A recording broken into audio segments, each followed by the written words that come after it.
Alright, hello Earthlings. So a while ago I made a top 10 hardest Oxide ghost times, and it proved to be very popular, although quite controversial because how dare people have a different opinion online. Or it could just be because I'm very cringy and quite annoying. Nah, it can't be that, it must be the different opinions thing. Anyway, since then, the fastest racer in the galaxy has entered the game with all new ghosts. And I don't mean William P. We may get to that in the future, depending if I can actually get good at the game. But for now, it's time to count down the top 10 hardest velo times in the game. And remember, this is just my personal opinion, and only for fun. These are tracks that I personally struggled with. Everyone is different, and what was hard for me might be easy for others, and vice versa. If you found them all easy, then congrats, have a cookie. With that being said, let's start this countdown already.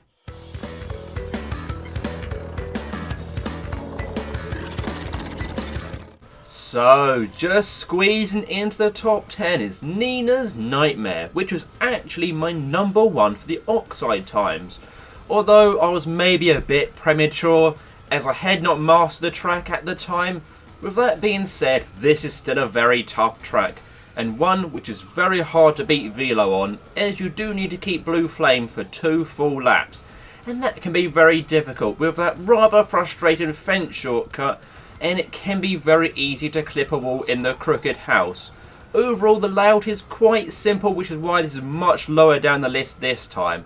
There's also a shortcut right at the start/end of the track, but I honestly have never seen anyone take it online, and I still don't fully understand how to do it. I don't believe it saves much time though, so you should be okay without taking it.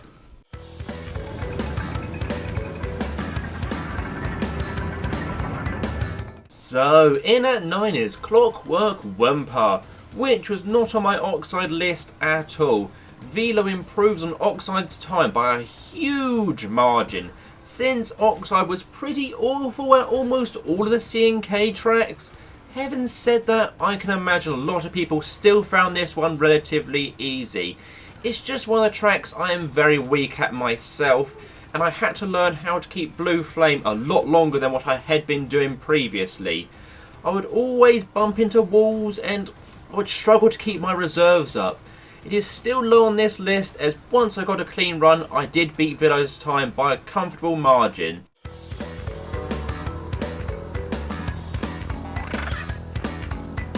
So at 8 we have Blizzard Bluff, which is another track that made it into my hardest Oxide times, where it was number 5. This is one of 3 tracks which made both lists, so don't worry, there's plenty of different tracks coming up. Surprisingly, Velo does not take the fence shortcut, which makes him a lot easier to beat. You should be okay if you take that shortcut on at least 2 laps, which is easier being said than done. He would be much higher on this list if he took that shortcut. And of course there is still that boulder that squashes me. Is it just me, or is that much faster on nitro fueled compared to the original? Because it never used to be a problem for me back on PS1.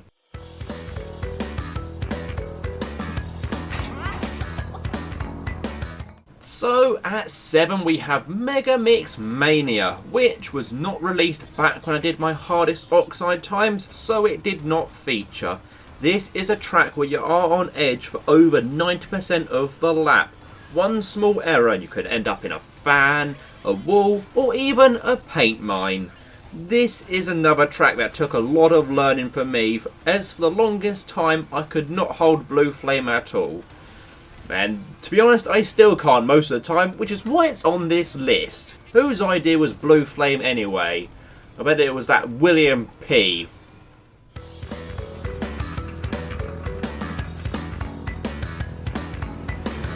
So, slipping 2 spots from my Oxide list is Dragon Mines. In that list it was number 4, and this one it's number 6. This is still a track that I don't enjoy. I don't think anyone does, to be fair. Thankfully, you don't have to U-turn on the carousel section, otherwise I would never have beaten Velo. is actually pretty I'm just going to stick with this.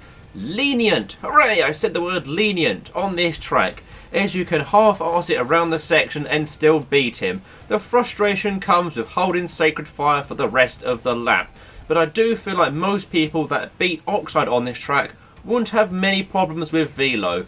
Some people might think this track is the hardest. I think it's a decent challenge, although screw the Beanox time for this one.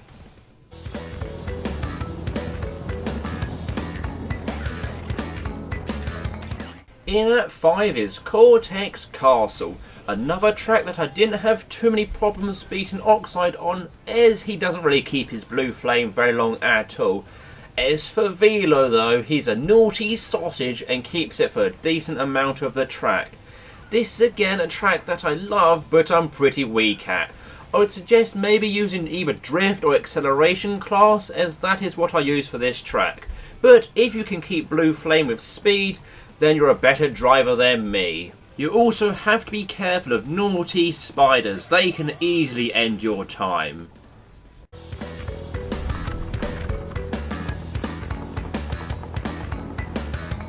In at 4 is Hot Air Skyway. I had a lot more problems than I thought I would with this track, mostly because of the air braking and U-turning on the final shortcut. I just could not do it for the longest time, and it took up to maybe 50 attempts for me to beat Velo, which is maybe quite embarrassing for me. However, after beating Velo, I am way better on this track than I used to be. Although I still do fall off from time to time, although everyone does, don't they? Even the pros? Maybe give me a chance to win online? One can dream, I guess. This is another track where keeping blue flame is key, since Velo does keep it for the large majority of the track, although he does lose it just before that little carousel section. I'm not sure if other people are in the same camp as me and found this one hard, or maybe I'm just a bit pants.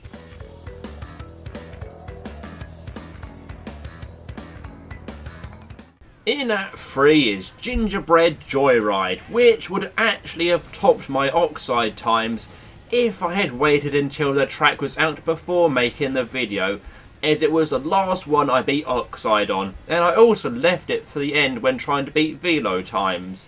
This track is just super hard.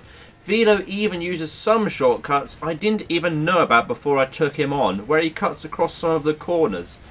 And as for the jellies at the end of the track, they can just sit for a 24-hour loop of Baby Shark for all I care. Although they're jelly, so they won't even be able to hear it.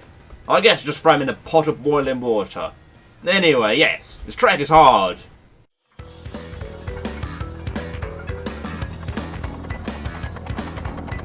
So, at 2 is Out of Time. I can imagine a lot of people would have expected this to be number 1, and with good reason. Velo completely embarrasses Oxide on this track and puts him to shame, as you now have to hold blue flame for the majority of the track. And considering I could barely even keep it to the clock tower before I attempted this time, I was expecting to get pounded over and over by Velo, and I was not disappointed. Wait, no, that's the wrong phrasing. I don't want to get pounded by Velo. Anyway, yes, this is also another fence shortcut track. I swear, all the most annoying shortcuts include fences. This one is not too hard to do on a normal lap, but jumping over and air braking with blue flame and keeping it is enough to make someone go insane. Trilogy. Before the number 1, I have a few honourable mentions.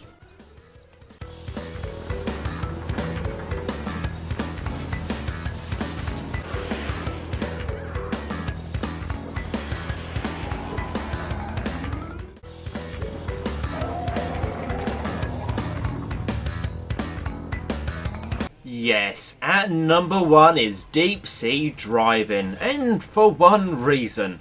I just really hate fans. From now on, fans should just be banned. Except, of course, my fans. But, I mean the fans in the middle of racetracks, not my fans. All you are great out there. Woohoo! This one was just so frustrating. Keeping blue flame on this track for all 3 laps is just torture, and it's a skill that I have not yet mastered. For me, beating this time was mostly luck. Every other track there's a lot of skill. For this one, it just seemed like blind luck. I would complete 2 laps only to get skewered by a fan blade. But yes, that is where I will end the video. I hope you enjoyed the top 10. Let me know how you found these tracks if you have attempted the Velo times. Feel free to leave a like if you enjoyed it, and I always enjoy lots of feedback. But for now, take care and leave me alone.